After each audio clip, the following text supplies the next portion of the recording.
Votre premier roman, Anne Colombe, nous entraîne dans une balade en RER en région parisienne. Le temps d'un long trajet, vous dressez le portrait de plusieurs passagers d'une rame. Ils rêvent, ils ressassent leur passé, leur futur aussi, ils se projettent, ils s'oublient. Quel est selon vous le dénominateur commun de ces personnages au fond? Le point commun?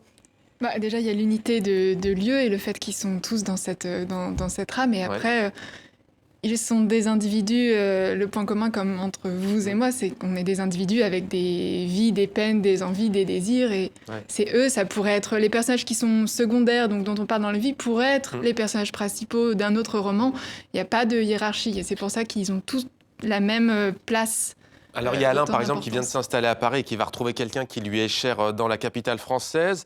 Il y a Marie qui s'était jetée dans le train comme on fuit le chagrin. Laura se dirige comme tous les mardis vers une clinique. Chérif qui rentre dans sa cité après une dure journée de travail.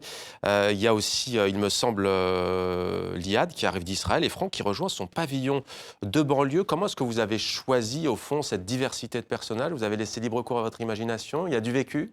Oui, il y a du vécu. Après, j'ai pas cherché à faire un panel représentatif, mais pour moi, ils expriment chacun un nœud ou un désir, quelque chose de différent, comme plusieurs couleurs.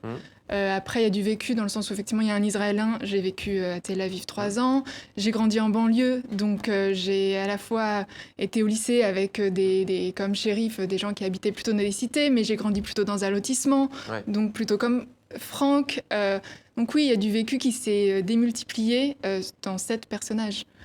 En quoi ce qui les sépare par rapport à ce qu'on vient de dire, au fond, va aussi les rapprocher d'une certaine manière au fil de votre récit, qui est très, très beau et très juste. Le propos de votre roman, il est de nous dire au fond que quelles que soient nos différences, on court toujours après ses objectifs personnels, comme si on faisait sa propre petite révolution. Oui, alors ce qui nous sépare, je pense que je suis vraiment d'accord avec Nadia, ce qui nous sépare, c'est vraiment les catégories, les étiquettes, les idées qui nous mettent par catégorie, par nationalité. Alors les cités, les gens des cités, les fils d'immigrés, les juifs, les israéliens, les gens qui habitent dans les bourgeois. Tout ça, c'est ce qui nous sépare. Alors que si on se considère en tant qu'individu, pas grand-chose nous sépare.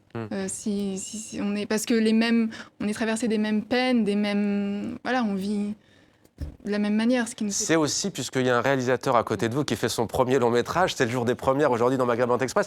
C'est assez scénarisé au fond. On regarde presque un film en lisant votre roman. Est-ce que c'est voulu cette idée de mouvement aussi, à la fois dans un lieu, comme vous le disiez, clos, entre guillemets, mais aussi avec toute cette notion de mouvement? Qu'est-ce que cela apporte au récit, en fait? Il y a le mouvement Je suis, le mouvement du RER qui, quand même, qui va quelque part. Avance. Donc il y a ce mouvement linéaire.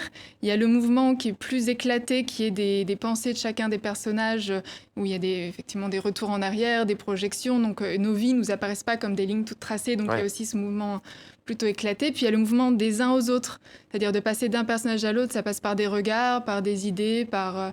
des moments d'égarement. Et il y a le mouvement, surtout, je pense, le plus important au départ, c'est quand on commence le livre, c'est des inconnus, c'est juste un visage sur lequel on pense des choses. Et au fur et à mesure, on va vers l'intimité. Et ce n'est plus des inconnus, des apparences ou juste des visages. C'est des gens qu'on se met à connaître intimement et qu'on comprend de l'intérieur. Donc ça va de l'extérieur, des apparences, vers l'intérieur.